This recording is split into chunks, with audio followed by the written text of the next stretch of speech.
Hello, I have a serious question for you today. Have you subscribed to my channel yet? I know some of you have already subscribed. Thank you to you people. For those of you that still haven't subscribed, here's your chance. If you like my English lessons and find them useful, you may as well press the big red subscribe button right now on the bottom right of your screen, and also click the bell to receive a notification every time I upload a new lesson. New lesson coming up straight after the collar pop.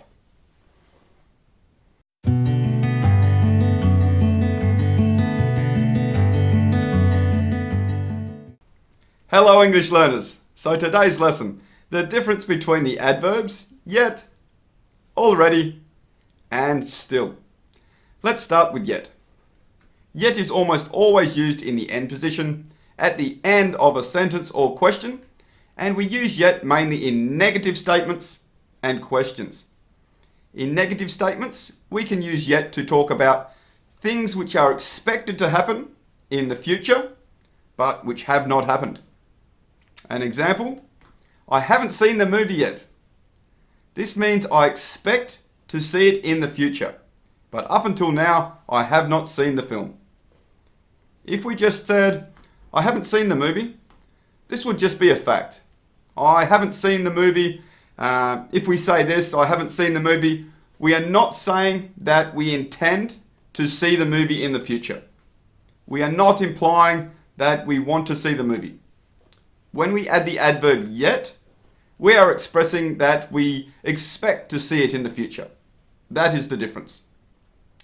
Now, yet is often used in present perfect sentences. It's a signal word for the present perfect actually. So you may notice that most of my examples will be the present perfect. For example, a mother might say to her child, have you cleaned your room yet? And the child could reply, no, I've just been so busy, Mum. I haven't cleaned it yet. The child is saying or implying that they will clean it in the future. But up until now, they haven't cleaned their room. In questions, yet means that we expect something to happen, or we expect something to have happened. So when the mother asked her child if they had cleaned their room yet, the mother is expecting her son or daughter to have cleaned his or her room, or to clean it very soon. So a couple of typical example sentences with the adverb yet. I really want to go to Japan, but I haven't been there yet. This means I expect to go there in the future.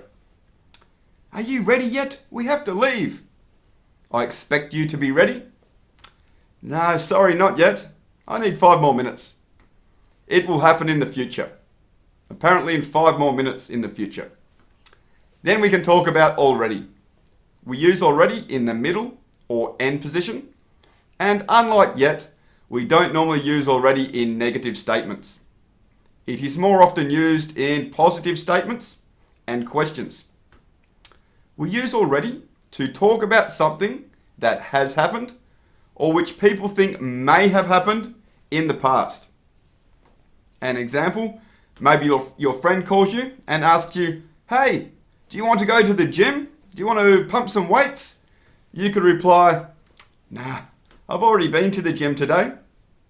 And you might notice this is a positive sentence. I have already been. It's present perfect again. And already is also a signal word for the present perfect aspect, but this time it is not a negative statement. With the adverb yet, we normally use in questions and negatives. With already, we normally use in questions and positive statements. I have already been to the gym today. Talking about something that has happened in the past. If your friend asks you, do you want to go to the gym? And you reply, I've been to the gym today. That is also okay. It is still grammatically correct, but it is also quite direct. By adding the verb already, it sounds a bit more natural and it makes your response sound more relevant to your friend's request. Now, I've already been. Another example, wow, they've sold their house already. So again, we are referring to an action in the past using the present perfect, But by adding already, we are emphasizing surprise.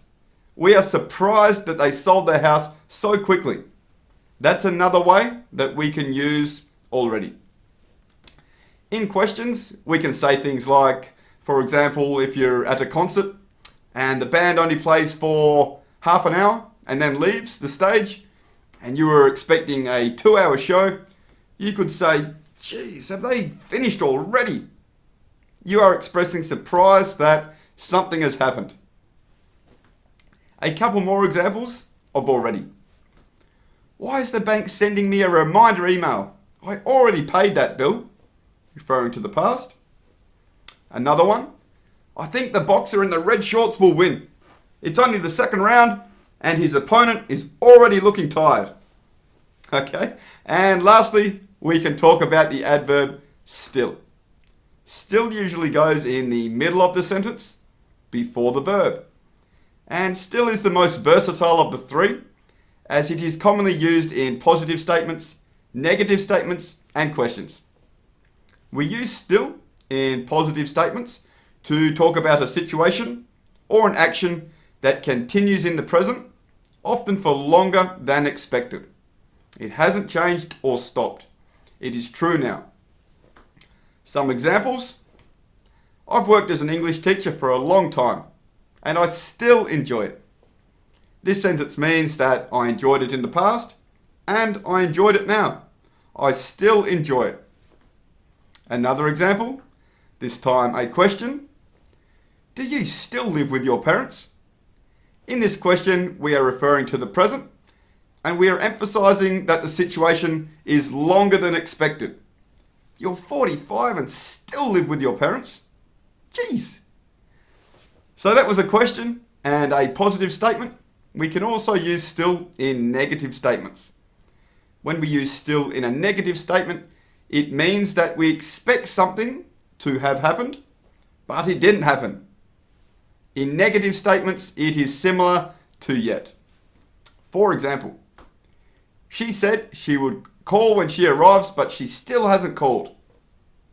She said she would call when she arrives, but she hasn't called yet. Okay, both of these sentences are interchangeable. The difference is the position in the sentence. Yet takes the end position and still takes the middle position. Another example. I still haven't been paid, and I haven't been paid yet. Both of these negative statements have basically the same meaning and emphasis. So that's about it there, everybody. As always, you can go deeper and deeper, but that is the 20% of information right there that's going to bring you 80% of the results. Please remember to subscribe if you haven't already, and most of all, I wish you all the best with your English goals and life goals. Thanks, everybody. Cheers.